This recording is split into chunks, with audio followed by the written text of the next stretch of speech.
Казвам се Любен Спасов Спасов, от град София съм. Работя като лекар от 15-то ДКЦ. Завършил съм Медицинския университет в София. Най-вече станах лекар заради личния пример на баща ми, неговата хуманна професия и по неговите стъпки, лека по лека, тръгнах и аз. Занимавам се предимно с възрастни пациенти. Работя на смени, сутрин от 8 до 1 и следобед от 2 до 7. Обедните смени хода по 2-3 часа на домашни посещения и ползвам лек автомобил. И през другото време съм в амбулатория. Пациентите са разнородни от различни райони на София. Понякога се пътува и до Люлин, до Обеля. Просто имам пациенти в цяла София.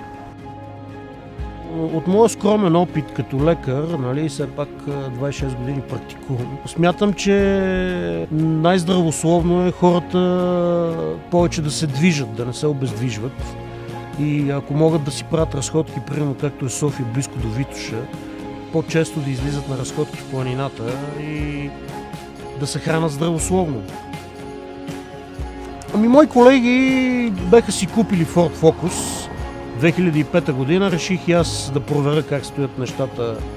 Така спрях се на Focus, като най-оптимален модел кола, който е удобен за градско пътуване. От тогава съм постоянен клиент от 2005 година до сега и карам в момента трети Ford, който е така оптимален за града и си върши добра работа с него. Съм доволен.